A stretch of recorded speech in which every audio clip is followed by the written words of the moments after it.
Hello and welcome to Sunday's regular edition of Wardy's Waffle. Hope everybody's having a decent week, whether you're farming or not farming. Weather is still proving difficult, I think, for us and for most farmers as well. We've got more rain forecast next week. We're in the process of cultivating sugar beet land and looking at sugar beet, and it's not looking good for the rest of the spring crops. The beans that we've got to put in, we've got quite a lot of beans to get in the ground, and I'm just thinking and taking advice from Agri and others that I'm actually thinking that it's getting too late now for beans. So the land that we were going to have spring beans in, just looking to change that to go into oats, because spring beans drilled as late as this will not yield. And so I think oats have got a better chance. So we're going to, I think, do that this next week. Anyway, this week's update, what have we got for you? We're looking at calibrating the drill. This is our Simba free flow drill, the 8-meter free flow drill. So we go through that process in the yard and show you how we do that. We're also drilling the oats, and that's on the heath, on the light land, not on the heavy ground, because it's still too wet underneath to go on. So we look at that in detail. We've also rolled those at night. We managed to get them rolled. Tom came at night and got those done just before it's getting dark. So I've got a little bit of a video of us rolling those oats in. And also we're spraying off more land that's coming spring crops, because if we can finally get some of these spring crops in the next week or two, it's getting very late. But my only worry is if we don't get them sprayed off and kill them with glyphosate and all the volunteers and the weeds, and we then get some wind and we can't get on to get them sprayed, but we can drill, we're in a real mess. So we go through the spraying and the putting of fertilizer on. Also the wheats, we've also given another application of nitrogen to all the wheat crops, so that's the second application they've had, so we take a look at that. And also lastly, I've had another audit this week, and that's our red tractor assurance audit, our assured combinable crops audit. And I must say that was a very pleasurable experience, unlike other years, so I'll go through that in more detail. Anyway, without further ado from me, let's crack on with Sunday's edition of the regular Wardy's Waffle. Tom and Ruben are just putting some oat seed in the hoppers that we use for drilling. Just put the drill on ready. Just going to calibrate that, make sure we've got the right seed rate going on.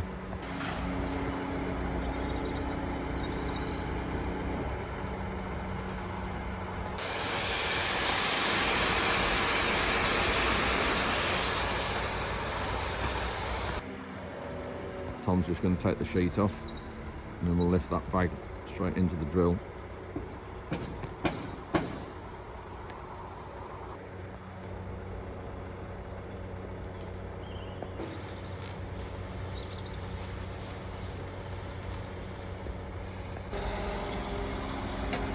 Just looking at the control panel, that says 1,000 grain weights 23.4.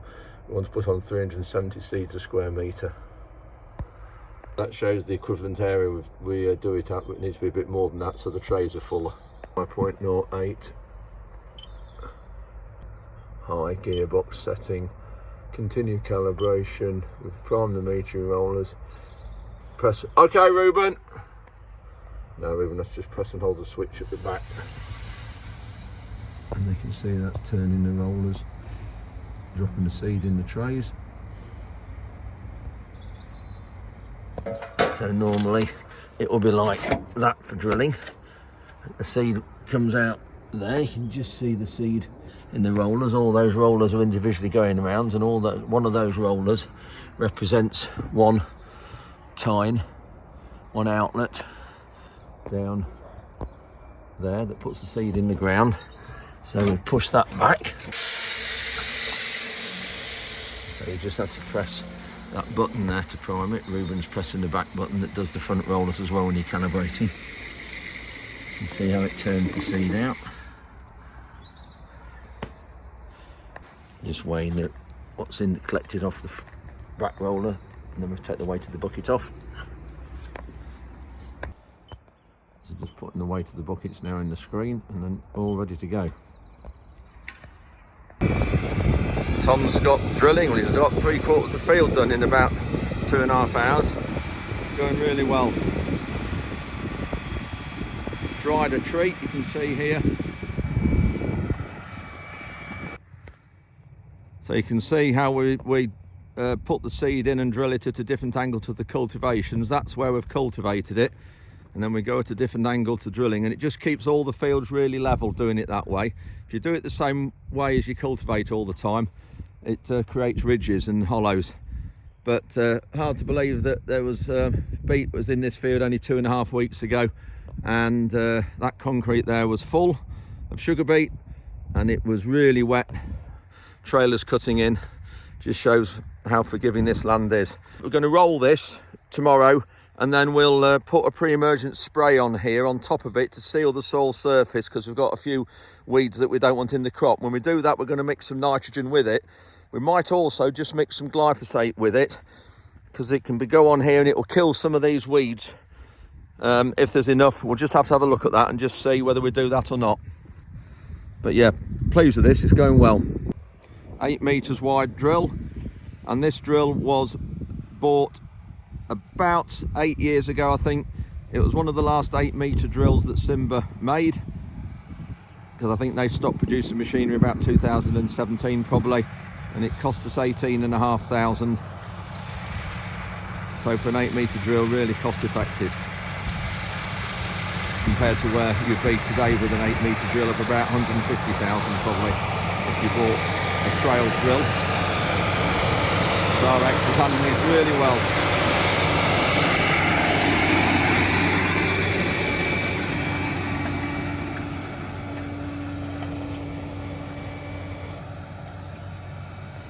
Just see there's quite a few broadleaf weeds growing, and when we roll that, obviously it's going to push them in. It's going to keep the roots into moisture, and that will keep growing.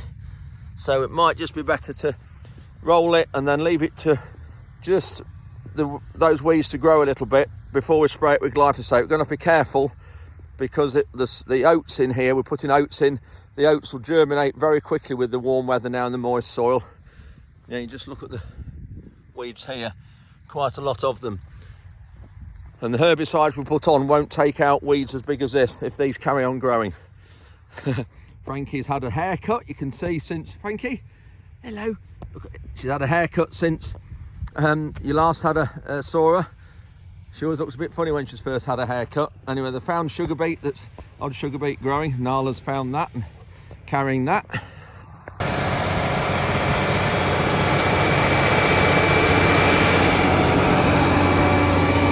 The leading tines working it, that's the seed going in the middle. Roller at the back, the little levelling tines to finish it. That tine at the back there in the soil, you can just see there to the left of that wheel, is leaving a mark for the sprayer.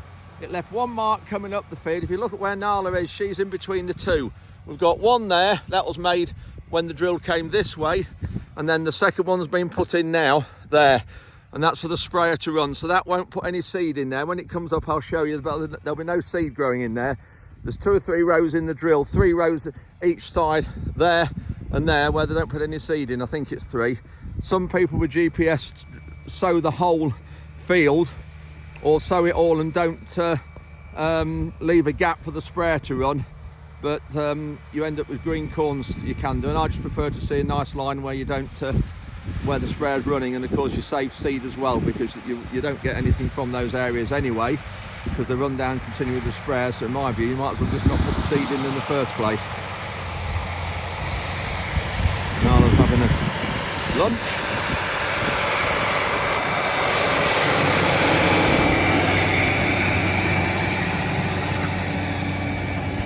Covering disc on the outside there, just see it stopping keeping the soil in, saves leaving a ridge on the outside here. Going really well. Beauty of having soil type like this.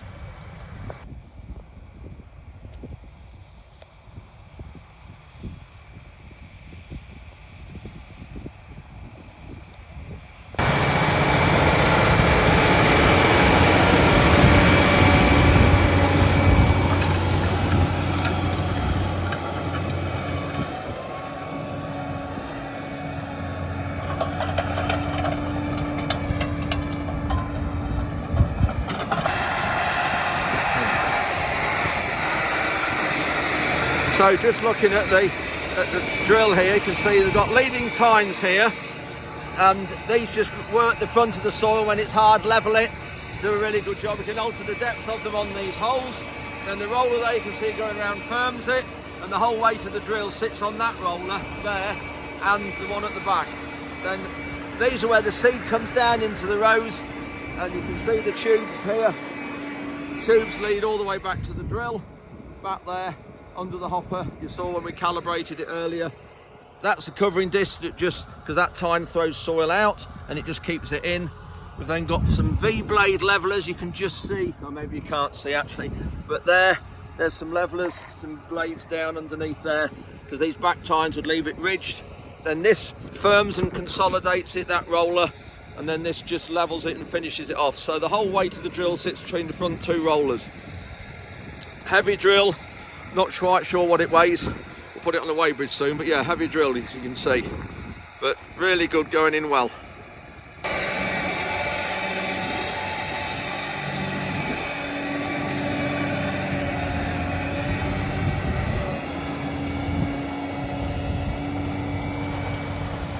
Tom's just put some liquid nitrogen in the back part of the Bowser, so that's the back 3 sections, and then is now going to back up to one of the rainwater tanks, and we're going to put some water in the front part of the tank, and then going to help Ruben with the spring crops where we apply glyphosate and nitrogen together. So we put some water with it as well, just to take the whole rate up to 200 litres.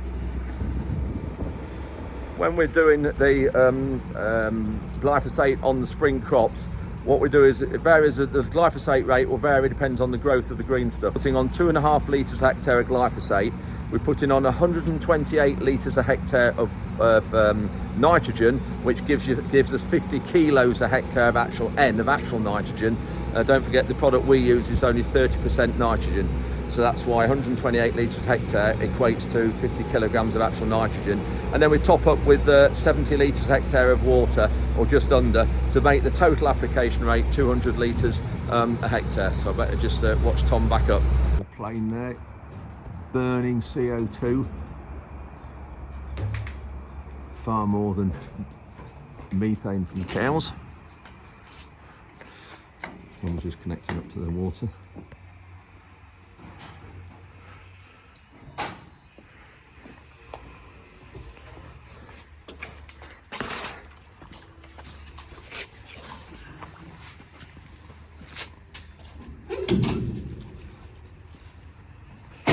Hello.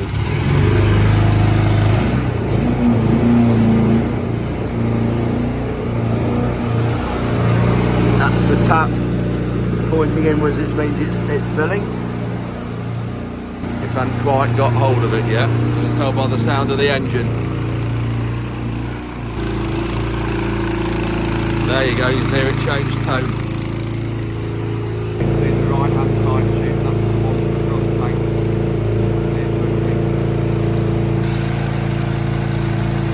Just on top of the Bowser now. We'll have a look in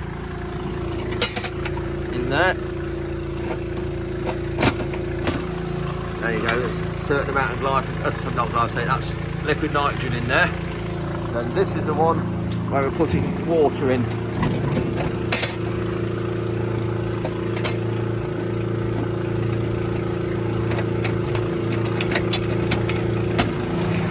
There we go.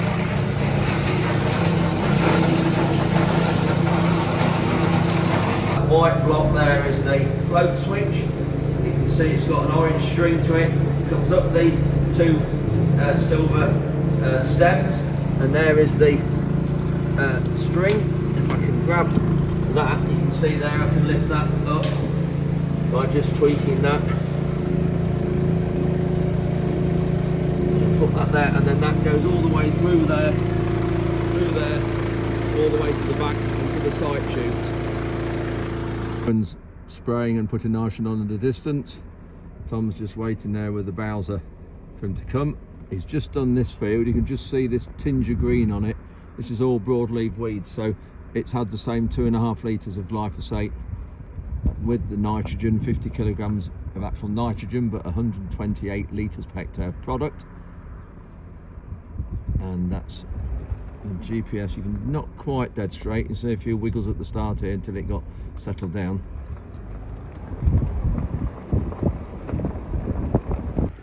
We haven't been able to get on this and spray it any sooner, but just look at this amount of growth here. You can just see on that leaf there, it's shining. That's the fertiliser and glyphosate on there. You can see it wet.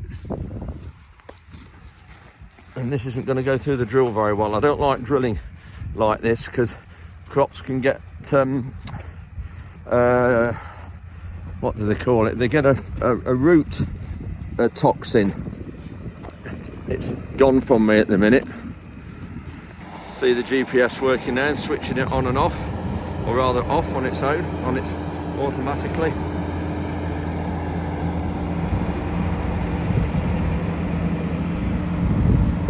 There we go. That's because we always go around the outside of the fields first. This is where Ruben's driven down the sprayer, so it's sprayed all out here. And that's why it switches off. So then when it turns round and goes up this other way, it will switch one nozzle on, and then all the way along the boom switch more and more on.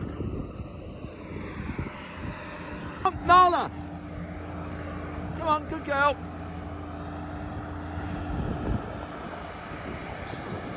Good girl, here.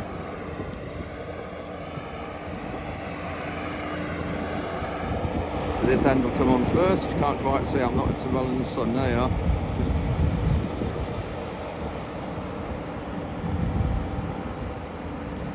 All the way along the boom. So looking at this soil, this was done very early with the solo and the press. September last year. So the same outfit you've just seen, or you saw doing the heath with after sugar beet. But, oh, it's wet underneath here when you're not there. Thanks, Nala. That is just smearing. Look at that. We can't go in here for a bit yet. It's too soft, so it needs 10 days.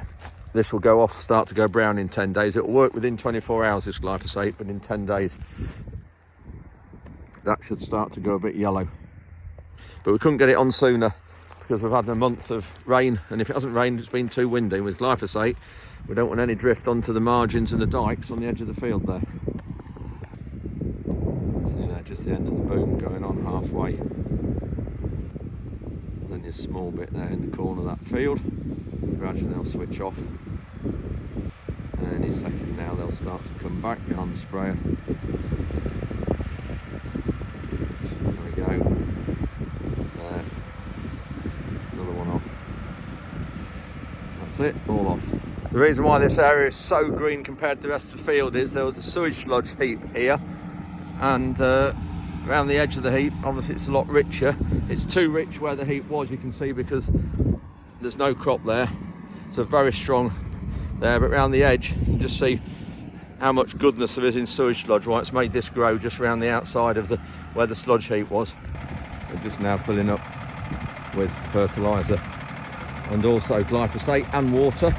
Beauty of this Bowser is having 2 tanks. We've got the glyphosate in the lockers there, water in the front part, and that front part, and then nitrogen in the back 3. So this is glyphosate, you can see there. And putting it in the sprayer, and then put it in the lockers here, so that's handy. Put them in there, put the empties in there as well. Tom's just come out with the rolls. We're trying to get this rolled before rain's forecast tomorrow. He's told me for a set of Valvos. They're actually about 10 years old now. They do a cracking job.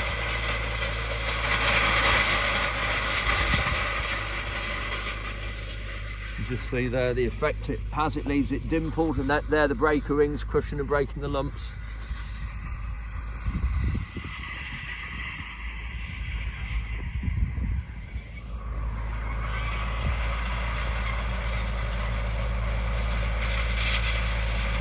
We've just put the jewels on the back of the tractor and let the pressures down to 8 psi, just to stop the tractor sinking in so much. Luckily it doesn't weigh big weight anyway, this tractor. I can't remember what it does weigh, but luckily we've got GPS, so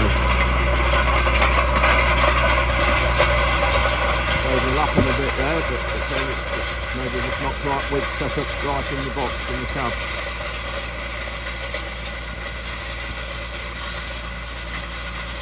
The reason we roll land after drilling, it's sometimes to conserve moisture, but there is plenty of moisture here. It's also to just press any stones in so that at harvest time the combine doesn't pick any stones up and the stones go through that and damage the combine. And also it's to make the pre-emergent sprays work better. So we'll seal this soil surface here with a herbicide, with a spray, and that will then help the broadleaf weeds here as well. And we might just put a bit of glyphosate in it as well, that I've mentioned, because of the weeds that are still here, and obviously because it's moist that they'll keep growing. But yeah, that's the main reason. But also it can help germination a lot, but at the minute obviously there's enough moisture here, it can't, but it will. It just levels the seed bed out, pushes any stones in, and just helps it, and helps it come through more even, really. You can see here without it how fluffy it is. You can look, you know, Nala's, hey Nala, you show us, how fluffy is it? There we go, we can see there, that's very fluffy, very loose. Thanks, Nala. And then in here, Nala, just come here, Nala, just come here. And then in here you can see that's a lot firmer. Are you going to show us, Nala? It's a lot firmer just here. Yeah, the rolls make it much firmer. You can just see, and that helps the germination.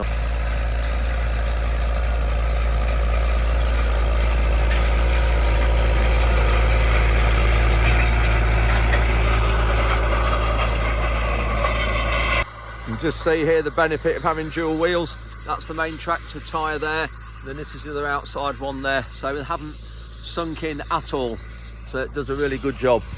Some people put what we call wide super singles on wider tyres, but they're not as good as dual wheels. I know the only thing with these, you need to escort this down the road because it is over the minimum legal width. Rain forecast, so Ruben's filling the sprayer up and going. Minute. We're putting, now we've gone on to wheat, putting some nitrogen on the wheat before the rain comes, hopefully get it done. Just put the fast track on the Bowser now because Tom's gone rolling, and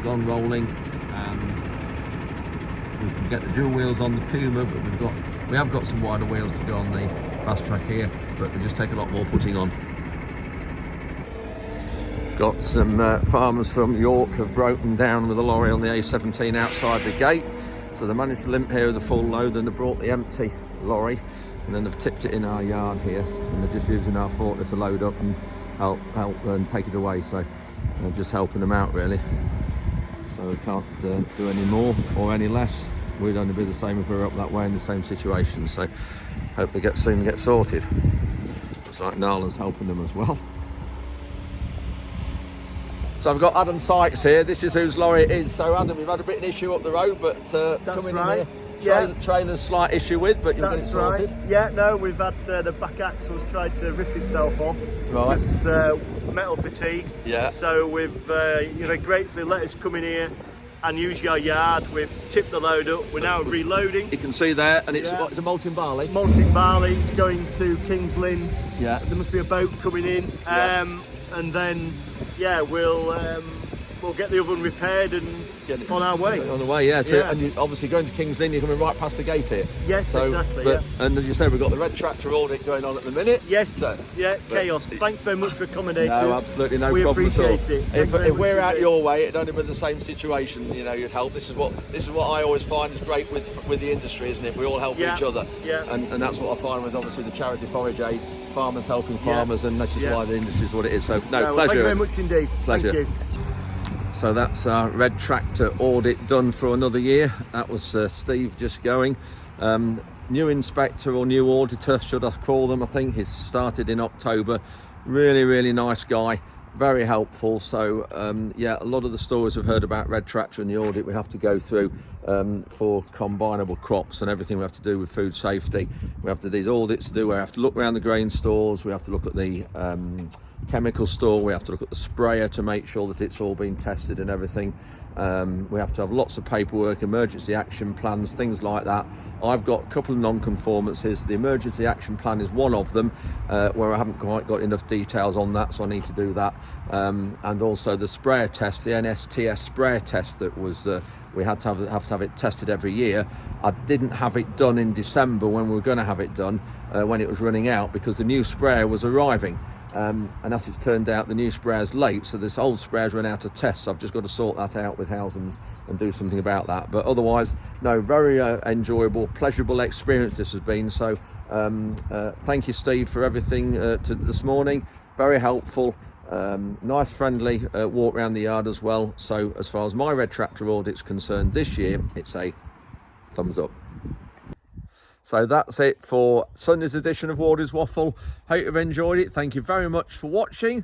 Please do subscribe. It doesn't cost you anything, and like as well. And thanks very much, and we'll see you midweek.